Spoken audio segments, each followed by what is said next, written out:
Bonjour Pierre Talamon.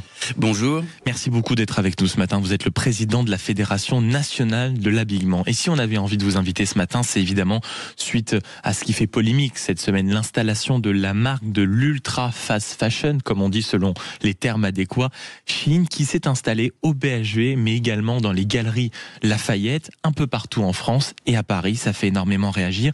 Depuis hier, plusieurs marques ont annoncé via leurs réseaux sociaux ou via quelques communiqués que certaines allaient délibérément en réalité boycotter l'emplacement de leur galerie Lafayette. Comment vous regardez ce spectacle d'abord depuis quelques jours d'une marque en effet qui s'implante, qui s'installe, et surtout comment vous observez en tant que président de fédération ce début de boycott? Nous, on a appris, quand on a appris la nouvelle de l'installation de Shein au BHV, d'abord on a été stupéfait qu'une institution parisienne depuis 1860 comme le BHV accepte en ses murs ce qui représente de pire la mode, c'est-à-dire l'ultra fast fashion, ou la mode ultra express en français. Et pour les Galeries Lafayette, on verra, puisque le groupe Galeries Lafayette oppose quand même un veto, puisque c'est aussi une marque, Galeries Lafayette, et que Nicolas Houzé considère que ça n'est pas en accord avec les valeurs défendues par les galeries.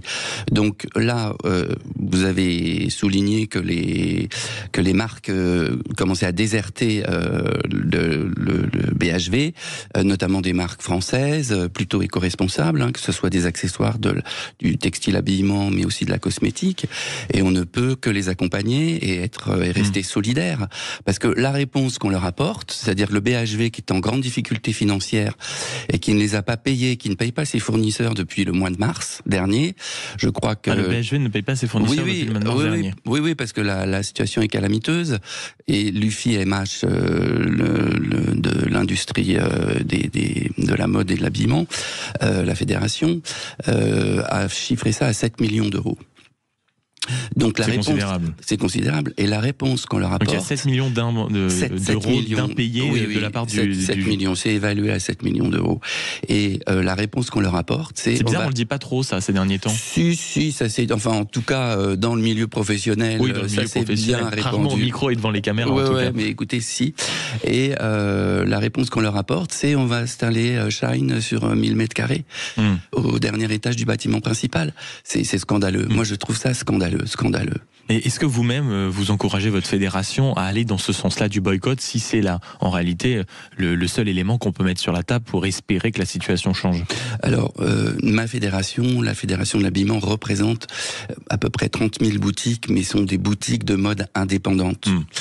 Donc, on n'est pas directement concerné par ce problème, mais on l'est, puisque des acteurs comme Shein tirent les prix des vêtements vers le bas, au mépris de normes environnementales ou de conditions de travail. Et en tirant les prix vers le bas, elle tire la filière du textile habillement vers le bas. Et pour les boutiques indépendantes qui veulent se battre, à qui on demande aujourd'hui de sélectionner davantage des marques éco-responsables, et puis avec cette histoire, vous savez, d'éco-balises, d'éco-scores sur les vêtements qui arrivent, c'est totalement antinomique avec ce qui se passe actuellement.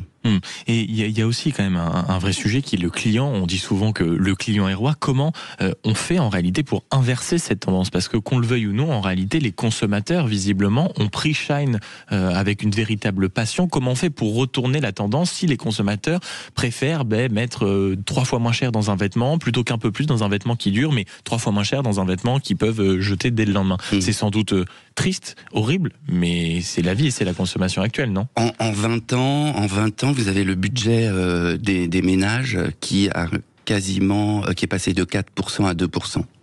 Donc il a diminué de moitié.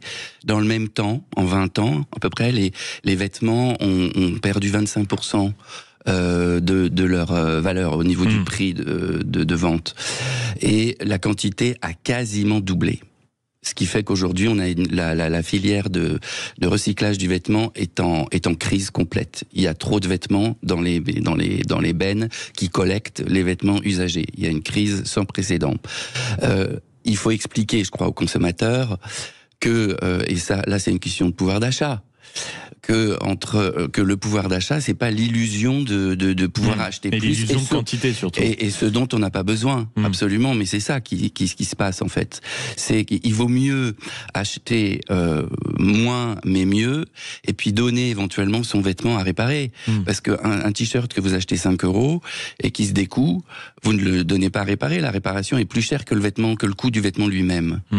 Donc mais vous avez raison de souligner ça, parce qu'il y a un acte citoyen derrière. Il y a une responsabilité du consommateur, et il faut absolument qu'il soit davantage conscient de ce problème. Pierre Talamon, vous êtes le président de la Fédération nationale de l'habillement sur ce sujet, en effet, de Chine qui s'installe et qui s'implante réellement un peu partout sur le territoire et dans des institutions comme le BHV, avec cette difficulté visiblement du consommateur qui va naturellement vers ces marques. Est-ce qu'il n'y a pas une responsabilité aussi du côté des professionnels? On entend et on lit ici et là qu'il y a aussi un problème entre certaines fédérations qui, avec cette loi de l'ultra fast fashion, en réalité, a voulu se protéger parce que certaines marques utilisent en réalité un peu les mêmes techniques, certainement pas dans les mêmes proportions, et qu'en fait, on essaye d'isoler Chine, alors qu'il y a beaucoup de marques en France qui ne sont quand même pas dans les mêmes standards. Alors, il y a quand même une différence fondamentale, c'est que l'arrière-boutique, le fonds de commerce de Shine, c'est l'e-commerce. C'est plateforme digitale internationale. Elle échappe totalement aux taxes. Il n'y a pas de taxes douanières. Il n'y a pas, puisque ce sont des colis généralement en dessous de la valeur de 150 €, donc c'est la question des minimi. Il n'y a pas de frais de gestion sur ces 4,5 milliards de colis qui arrivent chaque année en Europe, 800 millions en France, donc, et qui échappent aussi à la TVA, qui ne payent pas de loyer, qui ne payent pas leur, qui n'ont pas de salariés. Réalité, les petits arrangements en réalité sont peut-être entre fédérations, etc., pour échapper, ou qu'ils imitent, ça se légitime plus parce que derrière il y a tellement de taxes qui sont répercutées sur leur travail. C'est ça que vous dites un peu. C'est ça que je dis un petit peu, mais il faut aussi évidemment se battre contre la fast fashion, parce que vous avez raison, il y a certaines marques, après ce que j'ai dit, donc en physique, qui sont pas loin de faire la même chose sur un plan de la qualité. Ça c'est certain. Ça c'est certain, il faut aussi le dénoncer. Merci beaucoup Pierre Talamon d'avoir été avec nous ce matin. À l'Europe de faire son travail maintenant. Et je crois qu'elle s'y penche ardemment, peut-être pas suffisamment selon vous. Pas assez. Président de la Fédération nationale de l'habillement, pour réagir en effet à ce qui se passe près de chez vous, auditeur de Sud Radio, aussi avec ses boutiques Shine. Ça y est, ça n'est plus maintenant que sur Internet, mais de plus en plus, et désormais bientôt en physique. Merci beaucoup d'avoir été avec nous ce matin et d'avoir utilisé le parler vrai. C'est le slogan de notre radio, donc vous l'avez exercé à la perfection. Merci beaucoup.